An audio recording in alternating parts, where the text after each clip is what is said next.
అందరికీ నమస్కారం. నేను మీ మధ్యమడి మునిరత్నం. ఈరోజు మన పీడి నందు రాష్ట్ర ప్రభుత్వం వైఎస్ఆర్ బీమా అనేటువంటి పేరుతో రైస్ కార్డున ప్రతి కుటుంబానికి ఉచితంగా బీమా అయితే అందిస్తున్న విషయం మనకు తెలిసిందే. ఓకే, దీనికి సంబంధించి గతంలో కూడా మేము వీడియో చేసాం. ఇప్పుడు మనం ఈరోజు ఈ వీడియో నందు ఈ వైఎస్ఆర్ బీమాకు సంబంధించి ఈ 2023-24 ఆర్థిక సంవత్సరంలో వాళ్ళు మళ్ళీ ఆ కుటుంబం లబ్ధి పొందాలి అనుకుంటే మళ్ళీ గతంలో చేసిన వాళ్ళకందరికీ కూడా రెన్యువల్ చేయించాలి. అదేవిధంగా ఇప్పుడు కొత్తగా రైస్ కార్డు ఎవరైతే తీసుకొని ఉంటారో వాళ్ళకందరికీ కూడా కొత్తగా రిజిస్ట్రేషన్ చేయించాలి.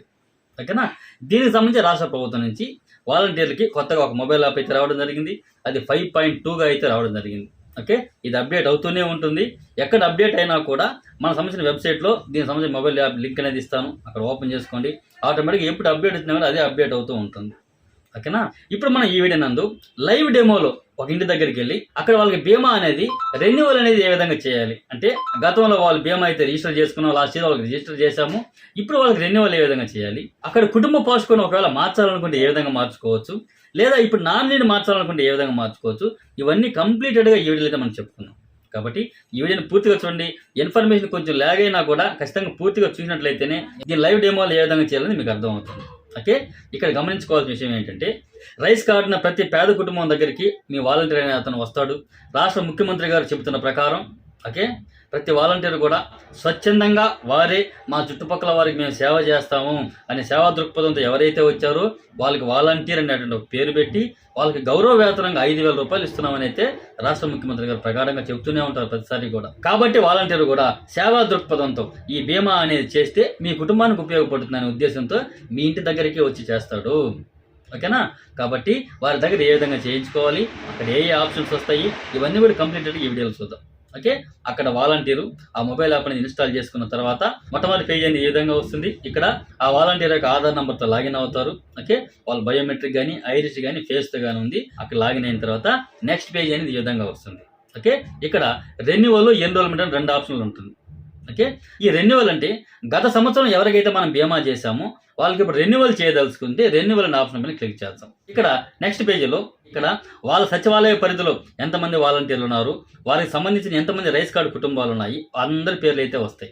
కాబట్టి ఆ వాలంటీరు ఏ ఇంటి దగ్గరికి అయితే బీమా చేయడానికి వెళ్తాడో అక్కడ వాళ్ళ రైస్ కార్డ్ నెంబర్ పైన ఎంటర్ చేసి కూడా డైరెక్ట్గా సెర్చ్ చేయొచ్చు. ఓకే, పైన రైస్ కార్డ్ నెంబర్తో వెతకనే ఒక ఆప్షన్ ఉంటుంది. అక్కడ డైరెక్ట్గా వాళ్ళ రైస్ కార్డ్ నెంబర్ ఎంటర్ చేసినట్లయితే ఆ కుటుంబానికి సంబంధించిన వివరాలు అయితే వస్తాయి.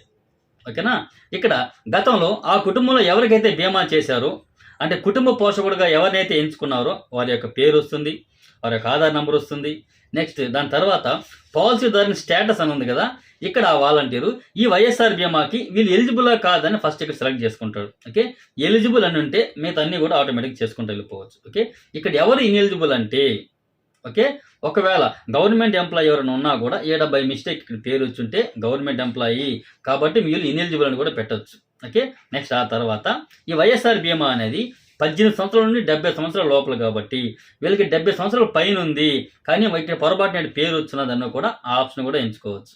ఓకే, నెక్స్ట్ అదేవిధంగా కొంతమంది ఈ వైఎస్ఆర్ బీమా అనేది మాకు సెంటిమెంటు సో మాకు వద్దు అన్న కూడా ఇక్కడ నాట్ ఇంట్రెస్టెడ్ అనే ఆప్షన్ ఉంది, దాంట్లో కూడా పెట్టుకోవచ్చు. ఓకే, ఒకవేళ కొంతమందికి 2 రైస్ కార్డులు వచ్చి ఉంటాయి, అలాంటప్పుడు కూడా ఈ సమస్య వస్తుంది. ఇది కూడా చూడండి. ఓకే, ఇంకా వాళ్ళు ఏ సమస్య ఉంటే ఆ సమస్య పెట్టుకోండి, లేదా వాళ్ళు ఎలిజిబుల్ అయితే ఎలిజిబుల్ అని పెట్టుకోండి. ఓకేనా, నెక్స్ట్ ఆ తర్వాత whether policy holder is bread earner or not. Okay, ఇది చాలా ఇంపార్టెంట్. ఓకే, ఎందుకంటే గతంలో బీమా అనేది కుటుంబ పోషకుడికే కాకుండా అప్పుడు అధికారుల ఒత్తిడి వల్ల కానీ లేదా ఆ సమయంలో ఇంట్లో ఎవరుంటే వాళ్ళకి అందుబాటులో చేయాలనే ఉద్దేశంతో అప్పుడు మీరు పాలసీ అనేది వేరే వాళ్ళకి చేస్తున్నా కూడా ఇప్పుడు ఈ కుటుంబంలో సంపాదించే వ్యక్తికే మనం బీమా అనేది చేయాలి. కాబట్టి ఇప్పుడు మీరు ఎంచుకున్నటువంటి ఈ పేరు ఓకే, ఇతను కుటుంబ పోషకుడైనా అని అడుగుతుంది. ఓకే, అవును అంటే అలానే పెట్టండి, కాదు అంటే ఇప్పుడు మార్చుకొని పాలసీ హోల్డర్ని మార్చుకునే అవకాశం ఉంది కాబట్టి ఇక్కడ చూసుకోండి.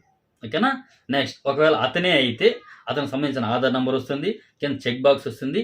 దాని తర్వాత అక్కడ బయోమెట్రిక్ కానీ ఐరిస్ ద్వారా కానీ లేదా ఫేస్ స్కామ్ ద్వారా కానీ లేదా ఓటీపీ ద్వారా కూడా లాగిన్ అవ్వచ్చు. ఓకే, ఇది చాలా మంచి పరిణామం. ఎందుకంటే ఆ కుటుంబంలో మనం ఆ వ్యక్తికి పాలసీ చేసేటప్పుడు ఆ వ్యక్తి ఆ సమయానికి అంటే వాలంటీర్ వెళ్ళిన ఆ సమయానికి అతను ఇంట్లో లేకుండా బయట వర్క్కి వెళ్ళి ఉంటాడు, లేదా వేరే రాష్ట్రాలు ఎక్కడ కూడా వర్క్కి వెళ్ళి ఉంటాడు. ఓకే, అలాంటప్పుడు అతను బయోమెట్రిక్ వేయలేడు కాబట్టి ఓటీపీ ఆప్షన్ కూడా ఇచ్చారు.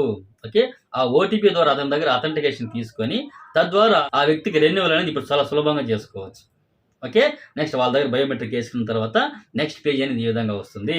ఆ పాలసీ హోల్డర్కి సంబంధించి అన్ని వివరాలు వస్తుంది. ఓకే, వాళ్ళ రైస్ కార్డ్ నంబరు, అతని పేరు, అతని ఆధార్ నంబరు, వాళ్ళ father name, date of birth, ఇవన్నీ కూడా వస్తుంది. వాళ్ళ మేలా ఫీమేల్ ఇవన్నీ కూడా వస్తుంది. ఓకే, అవన్నీ ఒకసారి చూసుకోండి. ఓకే, అవన్నీ చూసుకున్న తర్వాత ఇక్కడ ఏ మార్చుకోవచ్చు అంటే పాలసీదారుని క్యాస్ట్ ఏదైనా బై మిస్టేక్ పడండి ఇప్పుడు మార్చుకోండి. అదేవిధంగా వాళ్ళ ఉపకులం మార్చుకోవచ్చు. నెక్స్ట్ అదేవిధంగా పాలసీదారుని వృత్తి, ఓకే, అతను ఏం పని చేస్తాడు అనేది అక్కడ సెలెక్ట్ చేసుకోండి. నెక్స్ట్ పాలసీదారులో అతను చేసే మెయిన్ వృత్తిలో సబ్ వృత్తి, ఓకే, అనేది సెలెక్ట్ చేసుకోండి. నెక్స్ట్ ఆ తర్వాత వాళ్ళ జిల్లా వస్తుంది, వాళ్ళ మండలం, వాళ్ళ సచివాలయం, ఇవన్నీ కూడా వస్తుంది. ఓకే, ఇక్కడ పై వివరాలన్నీ కూడా సరైనవి అని మీరు భావిస్తే అవును అని ఎంటర్ చేయండి. ఓకే, లేదా ఇక్కడ ఏమైనా బై మిస్టేక్ ఉంది మళ్ళీ మనం మార్చుకోదలిసాం అనుకుంటే పక్కన కాదు అని క్లిక్ చేసిన తర్వాత మళ్ళీ వాళ్ళ ఆధార్ నెంబర్ ఇచ్చి మనం ఏ వివరాలు ఇవ్వాలనుకున్నా అవన్నీ కూడా చాలా కరెక్ట్గా అయితే ఇవ్వచ్చు.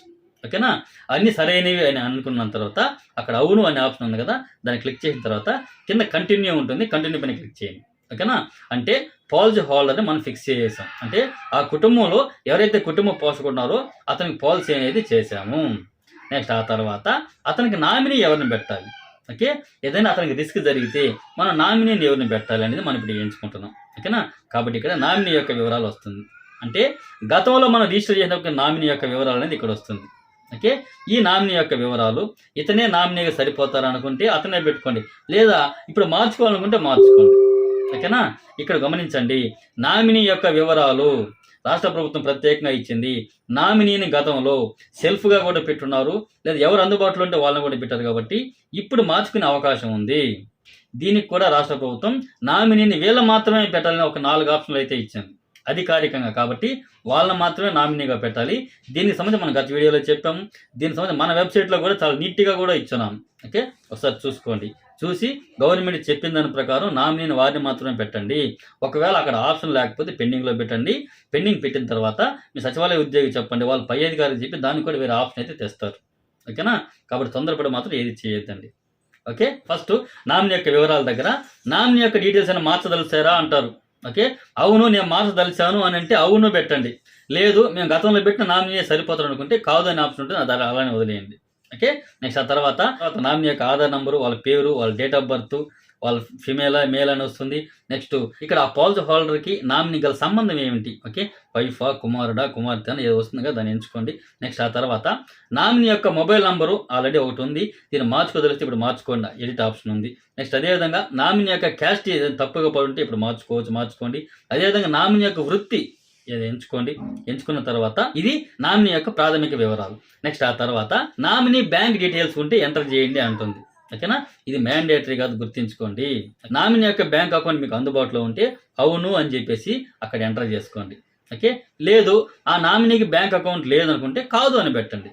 ఓకే, ఎందుకు మ్యాండేటరీ కాదు అంటానంటే ఏదైనా రిస్క్ జరిగిన తర్వాత కూడా వాళ్ళ పాలసీకి అప్లై చేసేటప్పుడు ఓకే ఖచ్చితంగా మళ్ళీ సచివాలయ సిబ్బంది ఆ బ్యాంక్ అకౌంట్ అనేది మళ్ళీ అప్డేట్ చేస్తారు. కాబట్టి అప్పుడు బ్యాంక్ అకౌంట్ ఇచ్చినా కూడా సరిపోతుంది. కాబట్టి ఈ నామినీకి బ్యాంకు అకౌంట్ లేని కారణంగా మాత్రం సర్వేని పెండింగ్ పెట్టద్దండి.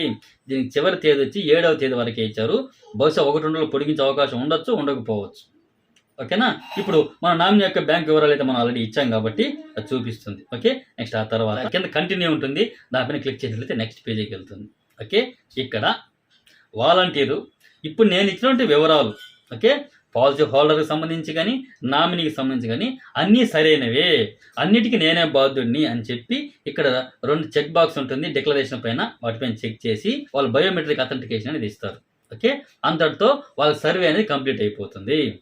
ఓకేనా, ఈ విధంగా వైఎస్ఆర్ బీమాలో గత సంవత్సరం ఎవరికైతే చేసామో వాళ్ళు రెన్యువల్ అనేది ఈ విధంగా చేసుకోవాలి.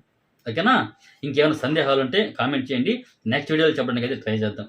ఓకేనా, నెక్స్ట్ వీడియోలో మనం కొత్తగా రిజిస్ట్రేషన్ చేసుకునే వాళ్ళకి ఏ విధంగా చేసుకోవాలంటే కొత్తగా ఇప్పుడు రైస్ కార్డు వచ్చి ఉంటుంది, లేదా ఒకే కుటుంబం ఇప్పుడు పెళ్ళైన తర్వాత వాళ్ళ కొడుకు వాళ్ళ కోడలు వేరే కుటుంబంగా అయ్యి ఉంటారు, కొత్త రైస్ కార్డు వచ్చి ఉంటుంది, వాళ్ళకి బీమా ఏ విధంగా చేయాలి అనే విషయం నెక్స్ట్ వీడియోలో మనం చెప్పడానికి ప్రయత్నం చేద్దాం. ఓకేనా, కాబట్టి ఇన్ఫర్మేషన్ నచ్చింది అనుకుంటున్నాను. ఇన్ఫర్మేషన్ నచ్చింటే మాత్రం ఖచ్చితంగా లైక్ చేయండి. ఇన్ఫర్మేషన్ చాలా మందికి ఉపయోగపడుతుంది కాబట్టి షేర్ చేయండి. ఓకే, నెక్స్ట్ వీడియోలో మళ్ళీ కలుద్దాం. అంతవరకు సెలవు. నేను మీ మధ్యమడి మునిరత్నం.